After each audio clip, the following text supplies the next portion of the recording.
राहुल गांधी अक्सर एक बात कहा करते हैं कि उनको सरकार के भीतर से खबरें मिलने लगी हैं। सबसे पहले उन्होंने चुनाव आयोग को लेकर यह बात बोली थी और वो दिन और आज का दिन, अब राहुल गांधी यहां तक कह चुके हैं कि उनके पास पीएमओ के अंदर से खबरें आ रही हैं।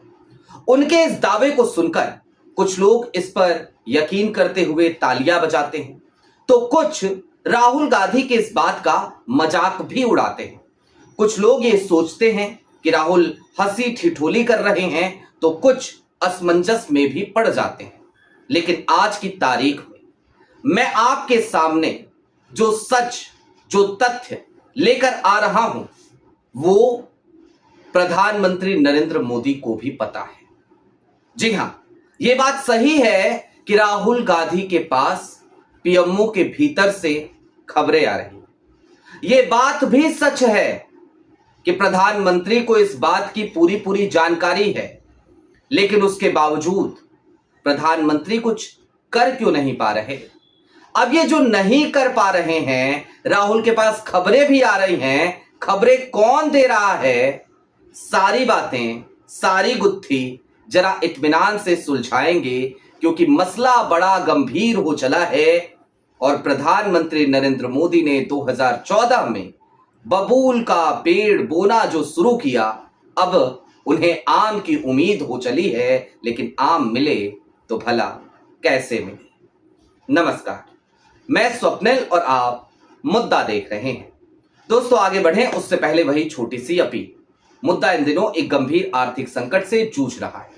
एक तरफ जहां हमारे मेन बैंक अकाउंट्स बीते लंबे समय से फ्रीज चल रहे हैं, तो दूसरी तरफ हमारे 2.5 साल पुराने चैनल को हमसे लंबे समय तक छीन कर रखा गया था। ऐसे में डे टू डे ऑपरेशंस में मुद्दा को काफी मुश्किलों का सामना करना पड़ता है।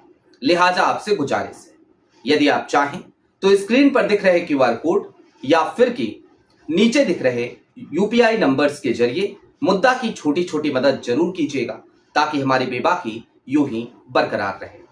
अब आगे बढ़ते हैं और सबसे पहले जरा मैं आपको कुछ नामों की फहरिस्त सुनाना चाहता हूं। मसलन देश के कैबिनेट सचिव टीवी सोमनाथ, देश के गृह सचिव यानी कि गोविंद मोहन साहब, विदेश सचिव यानी कि विक्रम मिस्री, आपने काफी बार इनको स्क्रीन पर देखा होगा, इनका नाम आप जानते होंगे भली बात ही। इसके अलावा सीबीआई डायरेक्टर प्रवीण सूद, ईडी के डायरेक्टर राहुल नवीन हालिया दिनों में काफी चर्चा में रहे, और रेलवे बोर्ड के अध्यक्ष सतीश कुमार। अब इन तमाम लोगों में कॉमन क्या है जानते हैं?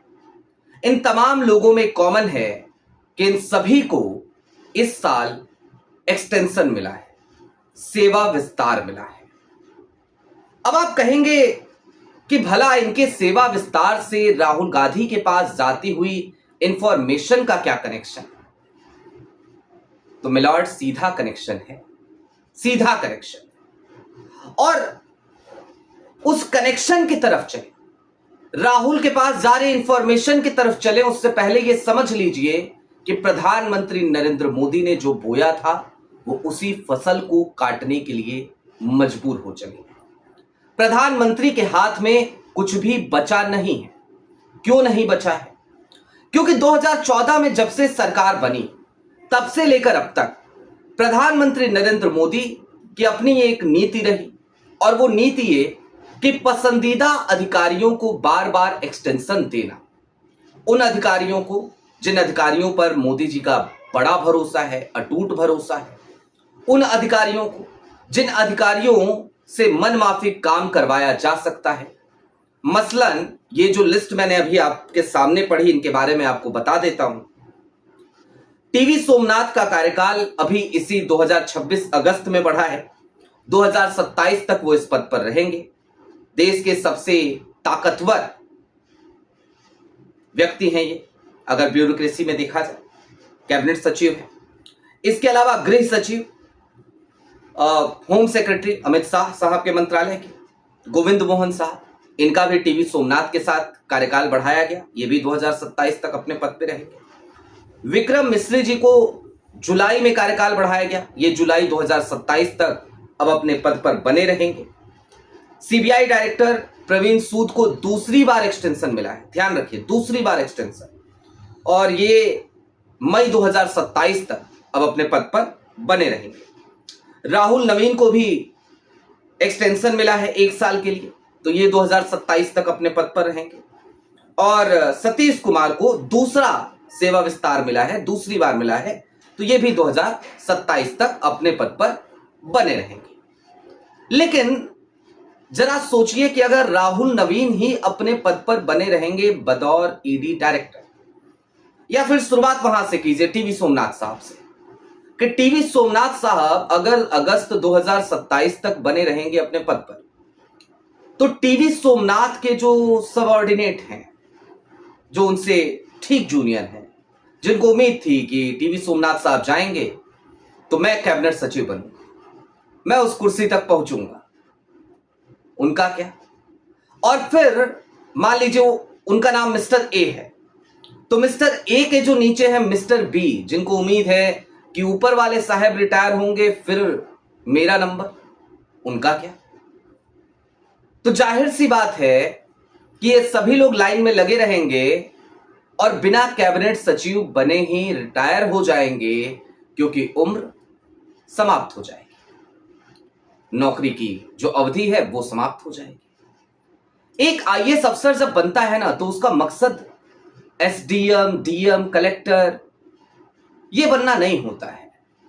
उसका मकसद होता है कि वो राज्य में या केंद्र में महत्वपूर्ण भूमिकाएं निभाए, वो सचिव लेवल तक पहुंचे, वो किसी पूरे एक विभाग की जिम्मेदारी संभाले। मान लीजिए होम सेक्रेटरी है, तो पूरे देश का जो लॉ एंड ऑर्डर है वो एक तरीके से उसके हाथ में है भाई।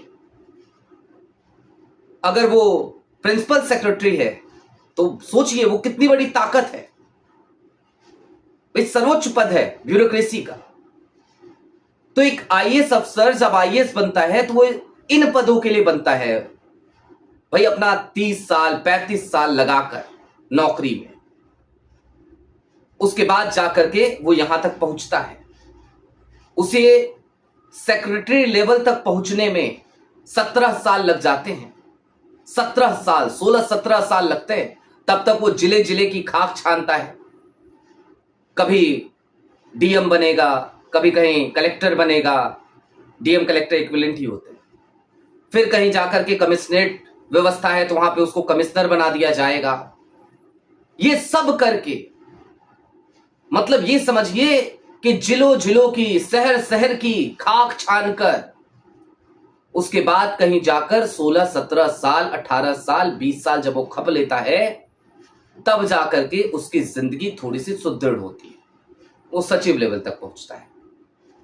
फिर वहां पर भी वो इसी तरीके से 15 साल 12 साल लगाता है अपना, तब जाकर के एक उम्मीद जगती है कि यार अब टॉप मोस्ट रैंक पर पहुंच जाए और वहां से रिटायर हो जाए।